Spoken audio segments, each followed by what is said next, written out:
Hi.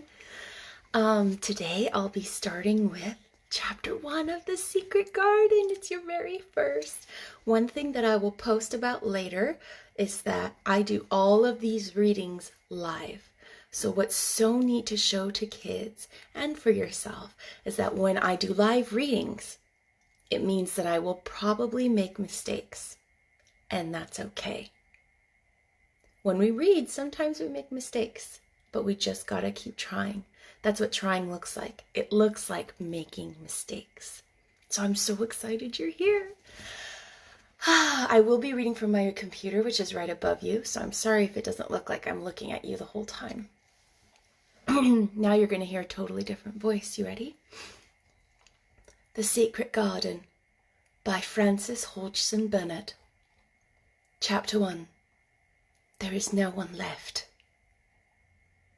When Mary Lennox was sent to Misselthwaite Manor to live with her uncle, everybody said she was the most disagreeable-looking child ever seen.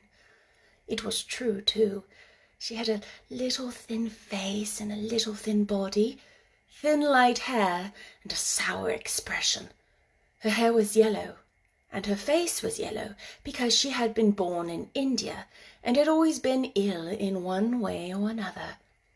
Her father held a position under the English government and had always been busy and ill himself, and her mother had been a great beauty who cared only to go to parties and amuse herself with gay people.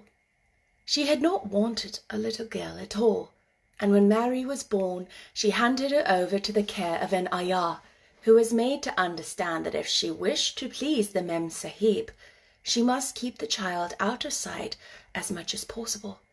So when she was a sickly, fretful little baby, she was kept out of the way. And when she became a sickly, fretful, toddling thing, she was kept out of the way also.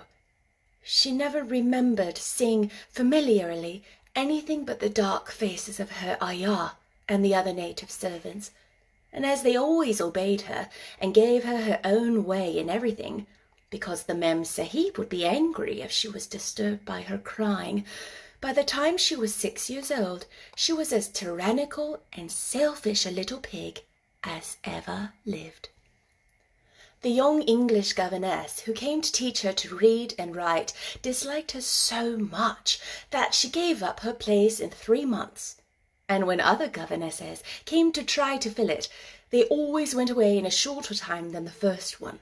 So, if Mary had not chosen to really want to know how to read books, she would never have learned her letters at all.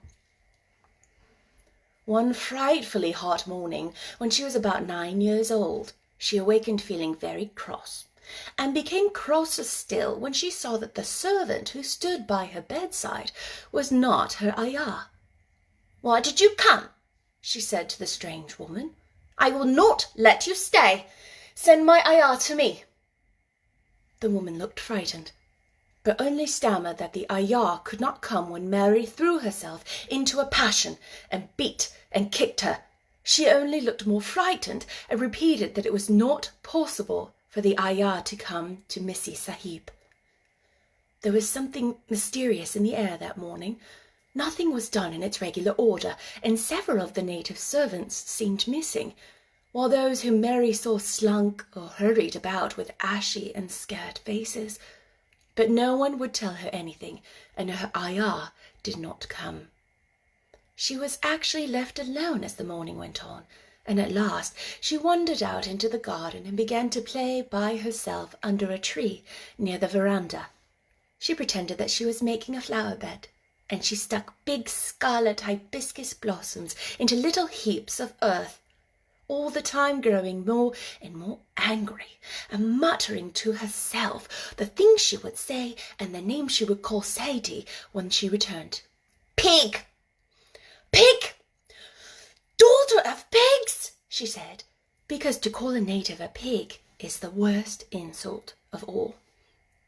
She was grinding her teeth and saying this over and over again when she heard her mother come out on the veranda with someone.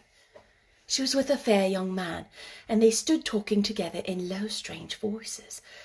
Mary knew the fair young man, who looked like a boy, She had heard that he was a very young officer who had just come from England.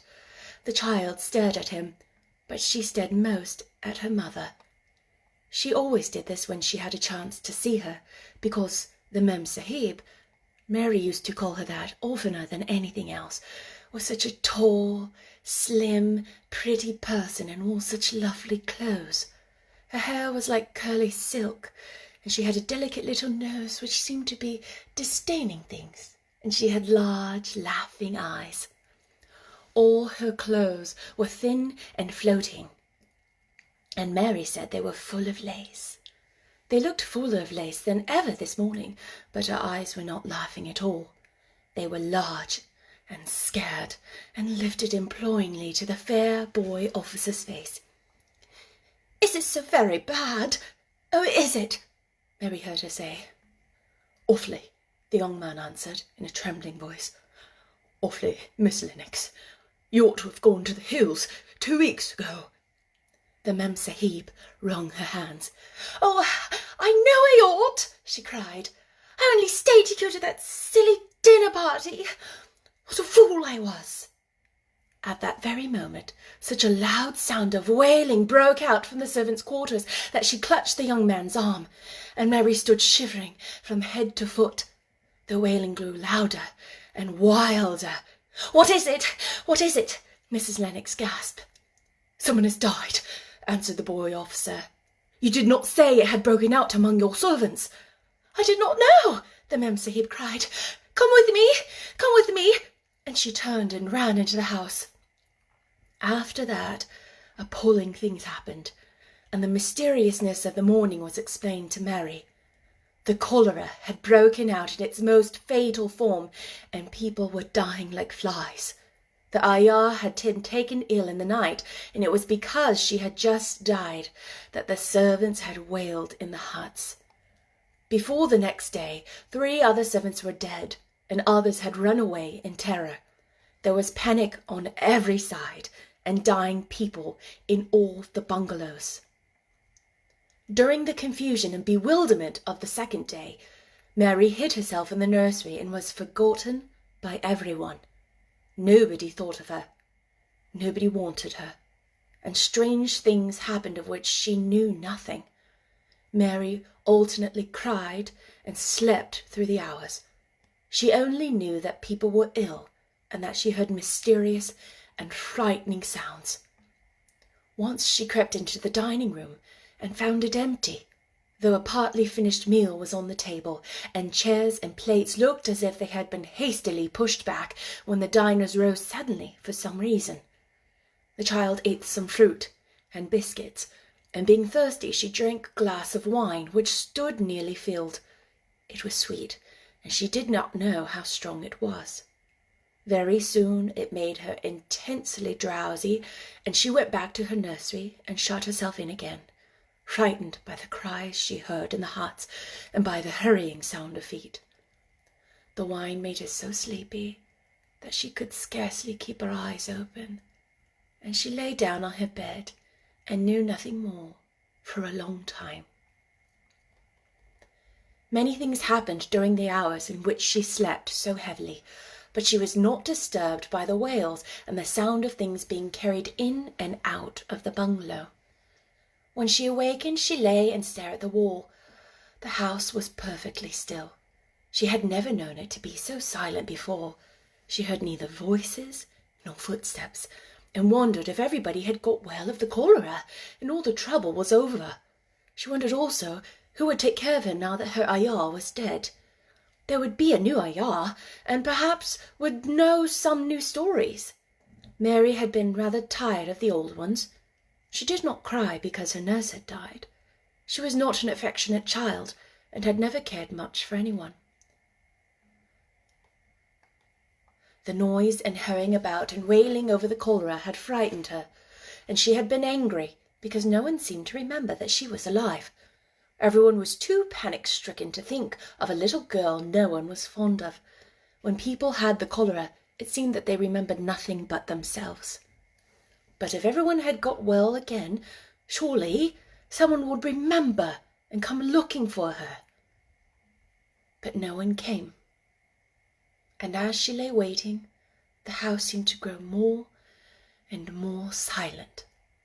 She heard something rustling on the matting, and when she looked down, she saw a little snake gliding along and watching her with eyes like jewels. She was not frightened, because he was a harmless little thing who had not hurt her, and he seemed in a hurry to get out of the room. He slipped under the door as she watched him. "How queer and quiet it is," she said. "It sounds as if there were no one in the bungalow but me and the snake." Almost the next minute she heard footsteps in the compound, and then on the veranda. There were men's footsteps, and the men entered the bungalow and talked in low voices. No one went to meet or speak them, and they seemed to open doors and look into rooms. "What desolation!" she heard one voice say. "That pretty woman! I suppose the child too. I heard there was a child, though no one ever saw her." Mary was standing in the middle of the nursery when they opened the door a few minutes later. She looked an ugly, cross little thing, and was frowning because she was beginning to be hungry and feel disgracefully neglected. The first man who came in was a large officer she had seen once talking to her father. He looked tired and troubled, but when he saw her, he was so startled that he almost jumped back. "Barney!" he cried out. "There's a child here! A child alone! In a place like this! Mercy on us, who is she?" "I am Mary Lennox," the little girl said, drawing herself up stiffly. She thought the man was very rude to call her father's bungalow a place like this. "I fell asleep when everyone had the cholera, and I've just only waked up. Why has nobody come?" "It is a child no one ever saw," exclaimed the man, turning to his companions. "She has actually been forgotten." "Why was I forgotten?" Mary said, stamping her foot. "Why has nobody come?" The young man, whose name was Barney, looked at her very sadly. Mary even thought she saw him wink away his tears, as if to wink his eyes. "Poor little kid," he said. "There is nobody left to come." It was in that strange and sudden way that Mary found out that she had neither father nor mother left, that they had died and been carried away in the night, and that the few native servants who had not died also had left the house as quickly as they could get out of it, none of them even remembering that there was a Missie Sahib. That was why the place was so quiet. It was true that there was no one in the bungalow but herself and the little rustling snake. That's the end of chapter 1. Did you like it? I hope you liked it. I plan to do live readings on it should be almost every other evening, but you'll see it. Bye. See you for chapter 2 next time.